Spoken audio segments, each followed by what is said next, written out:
ಬಿಸಿ ಹೊತ್ತಿ ಉರಿದ ಮೆಕ್ಕೆಜೋಳದ ಮೇವು.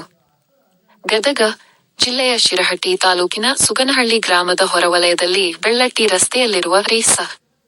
ನ 110 ಡಿವಿಷನ್ 3 ಮಹೇಶ್ ಬಡ್ನಿ ಎಂಬುವರಿಗೆ ಸೇರಿದ ಜಮೀನಿನಲ್ಲಿನ ಅಂದಾಜು ಸುಮಾರು 10 ಟ್ರ್ಯಾಕ್ಟರಿನಷ್ಟು ಹೇರಿನ ಮೆಕ್ಕೆಜೋಳದ ಮೇವಿಗೆ ಹಾಗೂ 8 ಟ್ರ್ಯಾಕ್ಟರಿನಷ್ಟು ಹೇರಿನ ಮೆಕ್ಕೆಜೋಳದ ಬೆಂಡಿಗೆ ಲಂಡಕಿ ಆಕಸ್ಮಿಕವಾಗಿ ಬೆಂಕಿ ತಗುಲಿ ಹೊತ್ತಿ ಉರಿದ ಘಟನೆ ಕಳೆದ ಮಾ.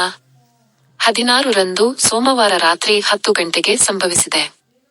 ಮಹೇಶ್ ಬಡ್ನಿ ಇವರ ಜಮೀನಿನ ಪಕ್ಕದ ಜಮೀನಿನ ರೈತ ಶಿವಲಿಂಗಪ್ಪ ಬದಾಮಿ ಎಂಬುವರು ತಮ್ಮ ಜಮೀನಿಗೆ ನೀರು ಹರಿಸಲು ತಮ್ಮ ಕೊಳವೆ ಬಾವಿಯ ವಿದ್ಯುತ್ ಮೋಟಾರ್ ಚಾಲನೆ ಮಾಡಿದ್ದಾರೆ. ಈ ಸಂದರ್ಭದಲ್ಲಿ ವಿದ್ಯುತ್ ಶಾರ್ಟ್ ಸರ್ಕ್ಯೂಟ್ ಆಗಿ ಕೊಳವೆ ಬಾವಿಗೆ ಅಳವಡಿಸಿದ ಕೇಬಲ್ ಸುಟ್ಟು ಹೋದ ಪರಿಣಾಮ ಪಕ್ಕದಲ್ಲಿಯೇ ಇರುವ ಮೆಕ್ಕೆಜೋಳದ ಮೇವಿಗೆ ಬೆಂಕಿ ತಗುಲಿ ಹೊತ್ತಿ ಉರಿದಿದ್ದು ನಷ್ಟ ಉಂಟಾಗಿದೆ. ಘಟನೆಯ ಸುದ್ದಿ ತಿಳಿದು ಸ್ಥಳಕ್ಕೆ ದೌಡಾಯಿಸಿದ ಅಗ್ನಿಶಾಮಕ ದಳದ ಸಿಬ್ಬಂದಿಗಳು ಸ್ಥಳೀಯ ನಾಗರಿಕರ ಸಹಾಯದೊಂದಿಗೆ ತಡರಾತ್ರಿ 1:30 ಗಂಟೆಯವರೆಗೂ ನಿರಂತರವಾಗಿ ಹರಸಾಹಸದಿಂದ ಬೆಂಕಿಯನ್ನು ನಂದಿಸಿದ್ದಾರೆ. ಈ ಸಂದರ್ಭದಲ್ಲಿ ಶಿರಹಟ್ಟಿ ಅಗ್ನಿಶಾಮಕ ಠಾಣೆಯ ಸಿಬ್ಬಂದಿಗಳಾದ ಎಚ್.ವಿ. ಉದಯಕುಮಾರ, ಈರಪ್ಪ ಗೂಳಿ, ರಸೀದ್ ಮಸೂತಿ, ಶ್ರೀಧರ್ ಮಂಗಸುಳಿ ಪಾಲ್ಗೊಂಡಿದ್ದರು. ವರದಿ ಚಂದ್ರಶೇಖರ ಸೋಮಣ್ಣವರ.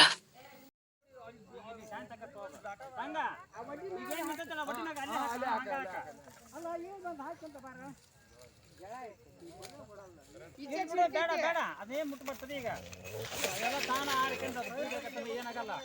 ಈಗ ಬೋರ್ಡ್ನ ಸಿಡಿ ಮತ್ತೆ ಚೆಕ್ ಹಾರ್ತತಿ. ಈಗ ಅದು ರೋಡ್ ನಿಂತ ದಾರಿ ತೋರಿಸ್ತಾರೆ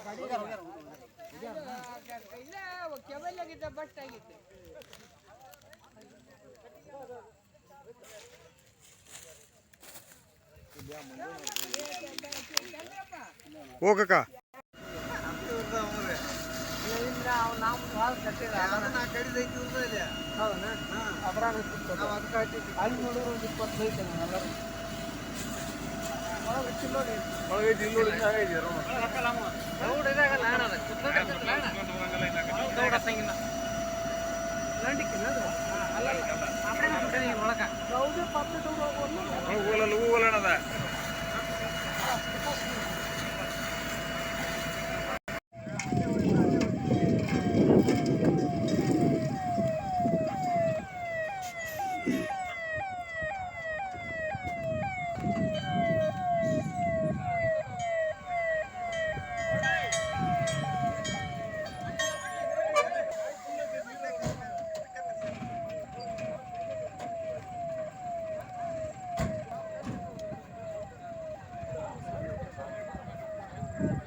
ನಾನು ಶಿರಹಟ್ಟಿ ತಾಲೂಕು ಸುಗನಹಳ್ಳಿಯ ಮಂಜುನಾಥ್ ಮಾದೇವಪ್ಪ ಬಡ್ನಿ ಅಂತೇಳಿ.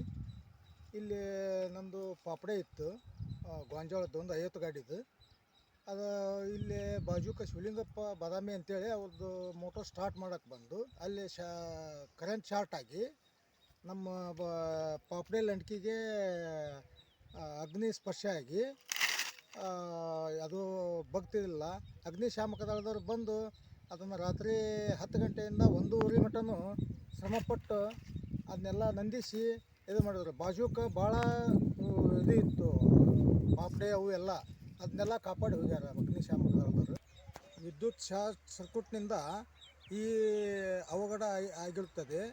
ಮತ್ತು ಇಲ್ಲಿ ಸುತ್ತಮುತ್ತಲು ಮನೆ ಬಣಿವಿ ಭಾಳ ಇರೋದರಿಂದ ಅಗ್ನಿಶಾಮಕ ದಳದವರು ಬಂದು ನಂದಿಸ್ಲಿಲ್ಲ ಅಂದರೆ ಇನ್ನೂ ಭಾಳ ವಿಕೋಪಕ್ಕೆ ಹೊಕ್ಕಿತ್ತದು ಅಗ್ನಿ ಅಂತ ಹೇಳಿ ನಾನು ಇದು ಮಾಡ್ತೀನಿ. ಮಂಜುನಾಥ್ ಬಡ್ನಿ.